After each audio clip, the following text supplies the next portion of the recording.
could give you guys one piece of advice in maintaining your sanity, it would be get off Twitter. Get off Twitter. If you're not on Twitter already, bless your heart for making the correct decision in life. I'm stuck, right? My job requires me to be on social media. I don't have a choice. If I had a choice, I can't wait till I retire one day or just leave this business. The first thing I'm going to do is just delete my Twitter account. I can't wait. So I just wanted to rant about this for a second. I had this dinner the other night with some folks who supported the unDivided podcast at our inception. It was a really nice dinner just to thank them for their support, to talk about ideas they have or feedback they have about the show. And I posted this picture thanking them on social media for their support and celebrating 100 episodes of unDivided. And this post I had about my gratitude for these amazing people devolved into this just nasty, nasty vitriol on Twitter. Now, the reason is because all but one of the people in the photo are white.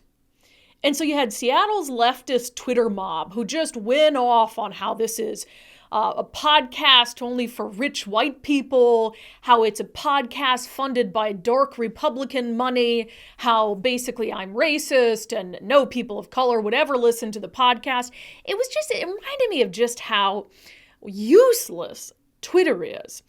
And I got into this big back and forth with, you guys remember Nicole Thomas Kennedy? She lost the race for Seattle city attorney in 2021.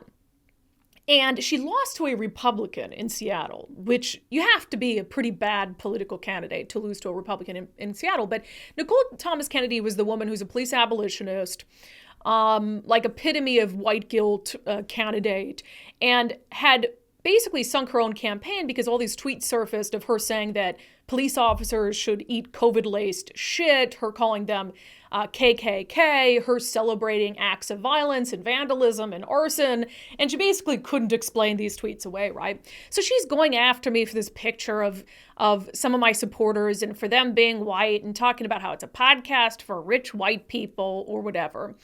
And I was sitting there, I was like, I always have this internal struggle on social media. It's like, especially Twitter. Do I engage the crazies? Do I give them any of my energy? And I decided, hell yes, I do. Hell yes, I'm going to give them my energy. Because here's the thing, and I've given some speeches lately about this.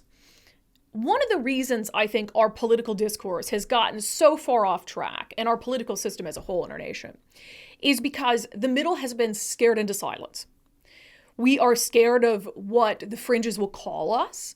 On the right, you might be scared of being called a rhino or something like that. And so you might not speak out against the fringes of your party. For people in the middle, I think the phrases of racist or sexist or whatever it is get thrown around all the time. And if you're just a person who's, not involved in politics or media, that's intimidating. To know what you want to say and to feel really passionately about something just being unreasonable, but you saying, I'm not going to put myself out there on social media because I know they're going to attack me. I see what happens to Brandi Kruse, and I just don't want to deal with that level of vitriol. And look, I get it. Don't open yourself up to some sort of mental just devastation that you're not prepared for. But I feel like that's why I need to engage with the crazy people. Especially, all these police abolitionists in Seattle. And what I told Nicole Thomas Kennedy is you can call me racist as many times as you want. But the good news is that your bullshit labels don't impact me anymore.